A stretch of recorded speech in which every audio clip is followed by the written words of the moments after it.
ओम शांति। आज हम त्रिमूर्ति शिव जयंती की बधाइयाँ दे रहे हैं।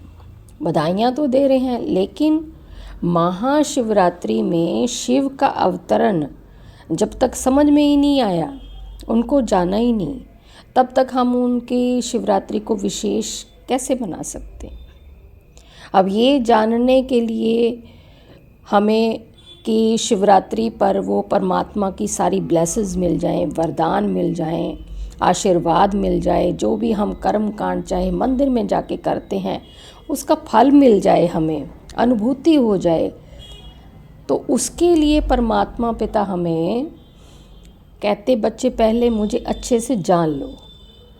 जैसे 1932 में ब्रह्मा बाबा की स्थिति कैसी हो गई थी जब भगवान का अवतरण हुआ। तिथि तारीख तो है नहीं भगवान के अवतरण की, तो भगवान जब अवतरित हुए तो ब्रह्मा बाबा की स्थिति एकदम से अशरीरीपन की होने लग गई थी, कि जैसे उनको लगने लग गया था कि मैं आत्मा हूँ। तो आत्मा का अभ्यास उनको अपने आप में नज़र आने लग गया था कि मैं आत्मा और मेरा ये शरीर अलग है।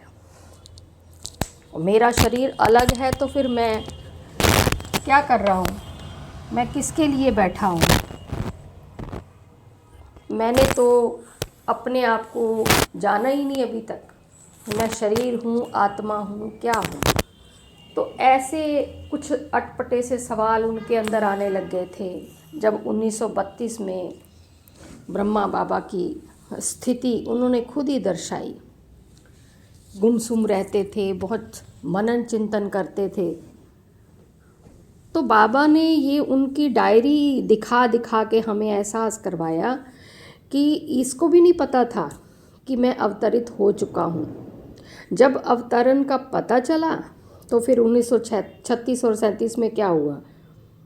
1936 में ट्रस्ट बना दिया, माताओं के नाम पे सब कुछ कर दिया, जो भी उनके हीरे जवाहरातों का व्यापार था, अपने सारे संबंधों को, सब परिवार को, सबको समर्पित कर दिया।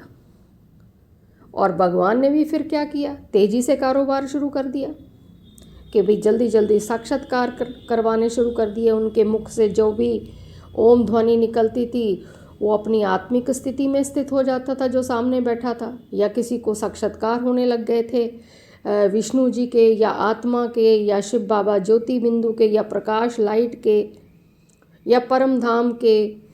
तो ऐसी ऐसी बातें कुछ 1936-37 में बहुत ज़ोरदार चली जब भगवान का अवतरण हुआ था। हमने तो शिवरात्रि केवल सुनने में ही मनाई है ना, मंदिर में कर्म कांड के लिए मनाइए ना, लेकिन भगवान कहता है जान लो अच्छी तरह से पहले मुझे। अब उन्होंने आकर किया क्या, भगवान ने अवतरित तो चलो हो गए, ब्रह्मा के तन में आ गए। अब उन्होंने उस रुद्र ने अपना अविनाशी ज्ञान यज्ञ शुरू किया। अविनाशी माना जो कभी विनाश नहीं, डे नाइट चलता है।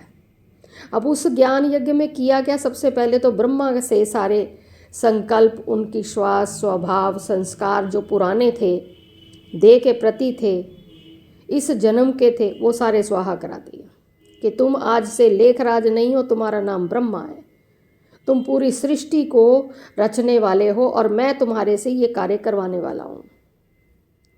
और ये अविनाशी ज्ञान यज्ञ माना ज्ञान ऐसा दे दे के उन्होंने ये यज्ञ रचा, जिसमें यज्ञ में आहुतियाँ डलवाई उनकी पुराने सारी चीज़ों की, जिसमें स्वभाव, संस्कार, संकल्प, संबंध, संपर्क, ये सूक्ष्म चीज़ें, स्थूल तो पहले ही उन्होंने करवा दी सारी, कि तेरा धन भी अपना मेरा है, अब तेरा तन भी मेरा है, और तेरे संबंधी जो हैं, चाहे वो बीवी है, चाहे बच्चा है, लड़की है, सब मेरे हैं, तुम सिर्फ मेरे आज्ञा पर चलो जो मैं कह रहा हूँ। तो ये अविनाशी ज्ञान भगवान ने ब्रह्मा जी के द्वारा रचना शुरू किया। और उसके बाद तो कारोबार बहुत तेज़ी से बढ़ा। कैसे रखा परमात्मा ने सब कुछ अपने कंट्रोल में, भले ब्रह्मा जी को आगे ज़रूर कर दिया। कैसे रखा, ब्रह्मा जी के तन में आके उन्होंने ज्ञान सुनाया।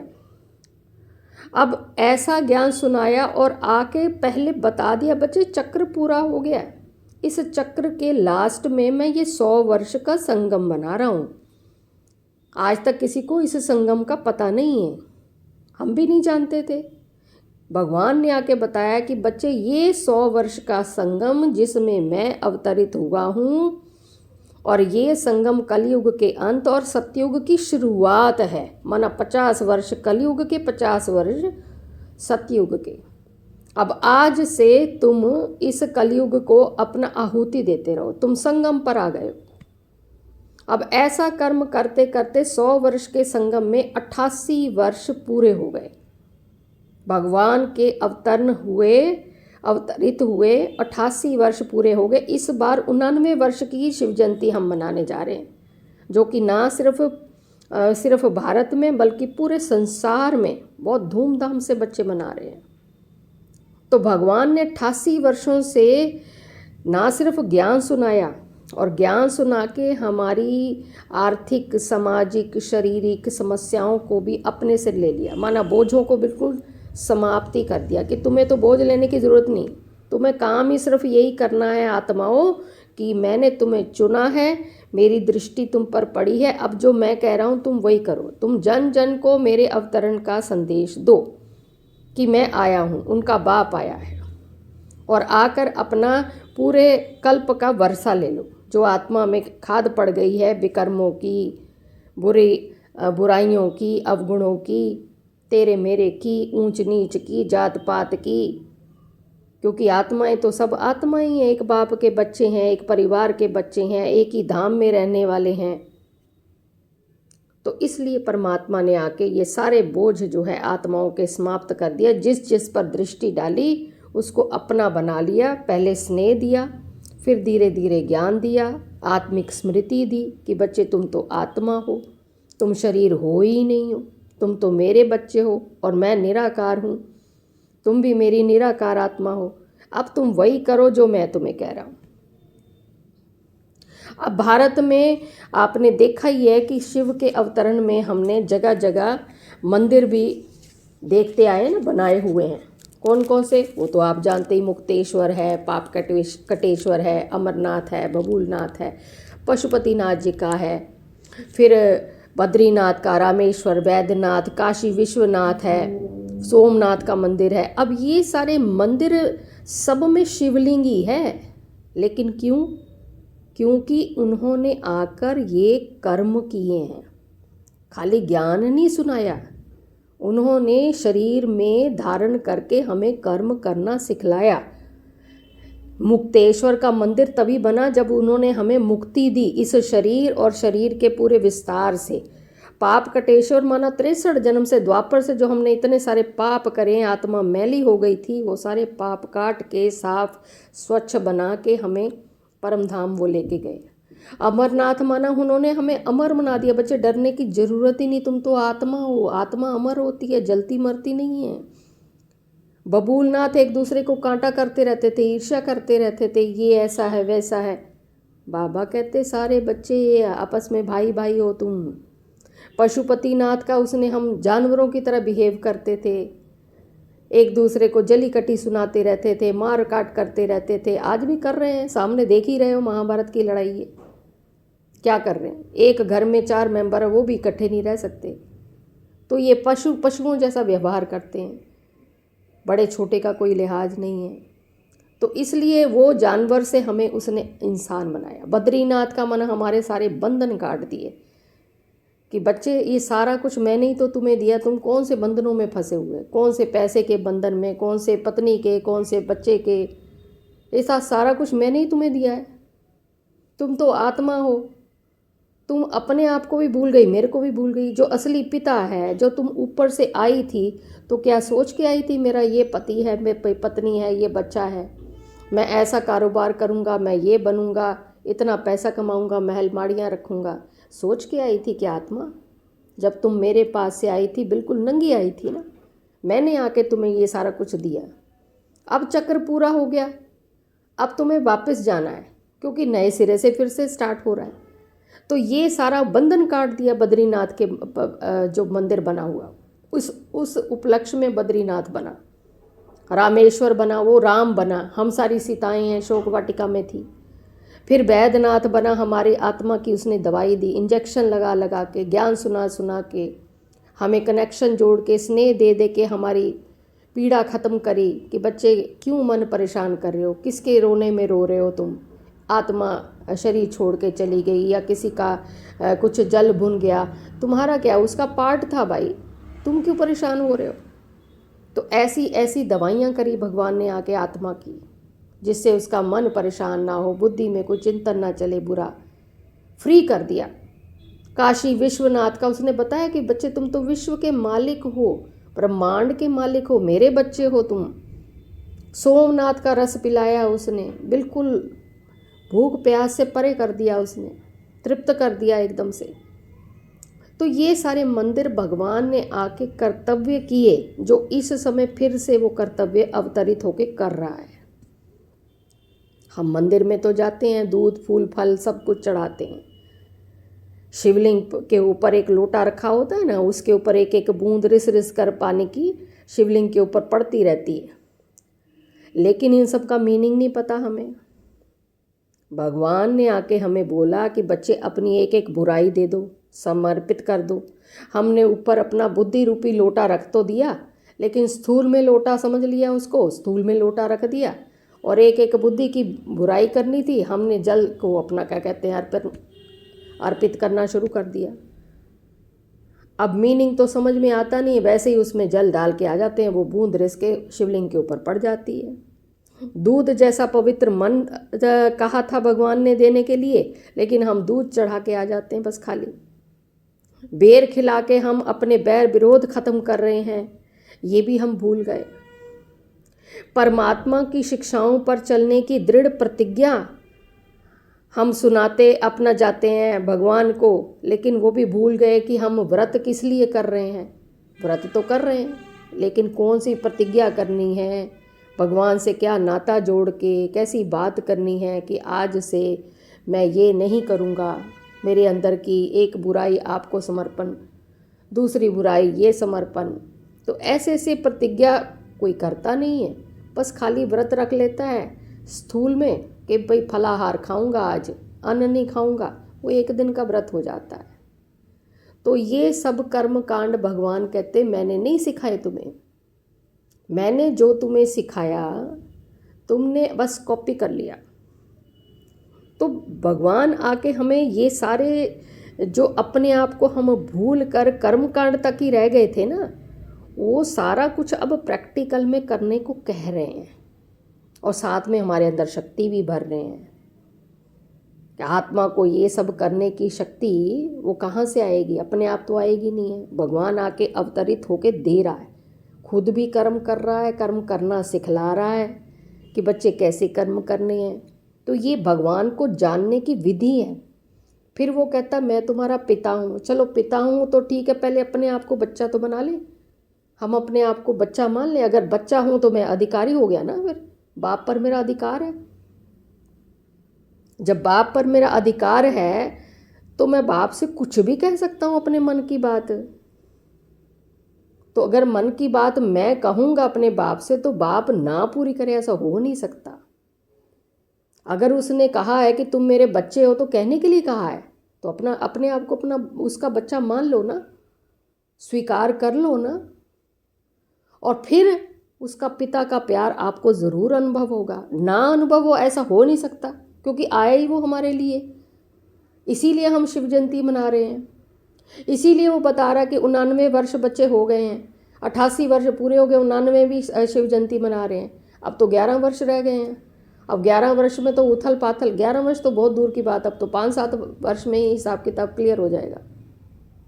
तो ये सारी बात हम भगवान की शिवरात्रि को विशेष कैसे बनाएं, विशेष बनाने के लिए भगवान को पहले जानना पड़ेगा, और जानते जाएं ऐसी ऐसी बातों से कि उसका अवतरण हुआ है। ये वही समय है जिसमें भगवान वाकई में अवतरित हुआ है और आके हमें अपना बच्चा बनाकर अपना सारा कुछ लुटा रहा है। तो अब हम मंदिर में तो ज़रूर जाएं, किसी ने मना तो किया नहीं है, उसके ऊपर दूध जल भी चढ़ाएं, जो आपकी इच्छा चढ़ाओ, लेकिन एक शुद्ध मन ही मन में उसे पिता का प्यार उससे महसूस करो, अपनी बात करो, पिता पुत्र और पुत्री का रिश्ता उसके साथ बनाओ। ये हमारा हक है सारी आत्माओं का, हमारे पिता पर हमारा हक है। वो भी तो हक से कहता है ना, बच्चे चिंता मत कर, तुम्हारा कल्याण होना ही है। तो स्वीकार कर लो इस बात को।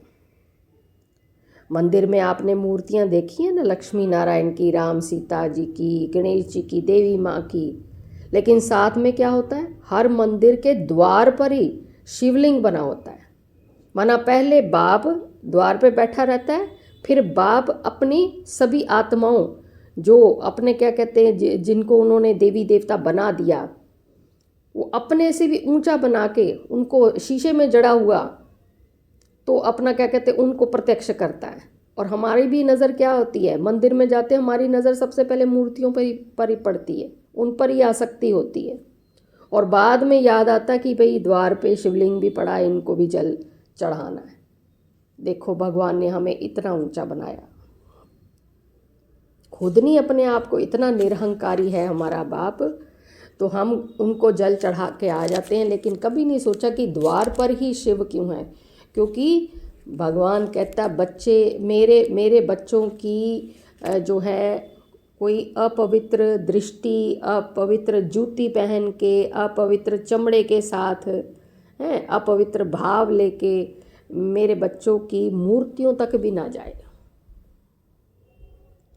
हालांकि मूर्तियाँ कुछ कहती नहीं है, मूर्तियाँ कुछ करती भी नहीं है।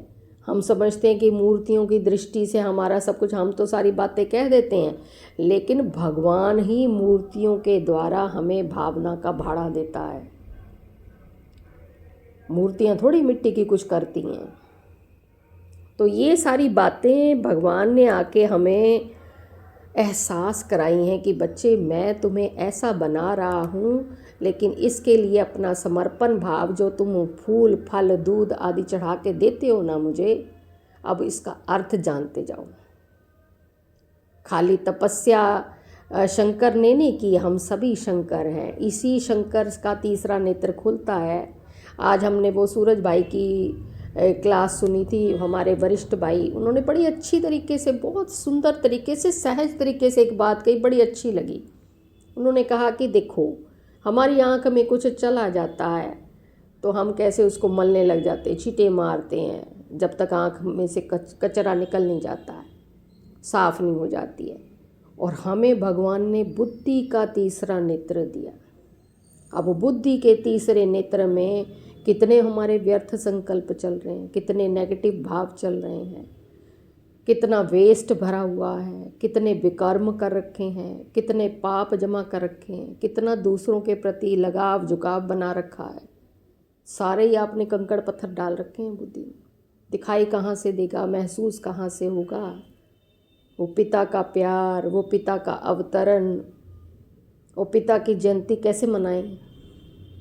तो आज इस महाशिवरात्रि में हम अगर विशेष अपने आप को समझते हैं कि मैं भगवान का बच्चा हूँ, तो सच्चे मन से परमात्मा को अपना पिता मानकर और खुद को अपना बच्चा मानकर उसके ऊपर जो भी चीज़ चढ़ाओ, मन से साथ साथ में अनुभव करो कि मैं अपने पिता से बात कर रहा हूँ, मिलने आया हूँ। वो मेरे से ऊपर से मिलने आया, तो मैं अपने घर से चल के व्रत रख के शुद्ध मन से नहा धो के आया हूँ, तो मन और बुद्धि से भी नहा के आया हूँ कि आज मुझे परमात्मा पिता से अपना वो ब्लेसेस, वो वरदान, वो शक्ति, वो परमात्मा के गुण हासिल करने ही हैं। तो आपकी महाशिवरात्रि विशेष बनती जाएगी और परमात्मा का वर्षा जो वो दे रहा है, आके कह रहा है मेरे एक एक बच्चे को संदेश दो, तो वो मिलता जाएगा। सभी को फिर से परमात्मा के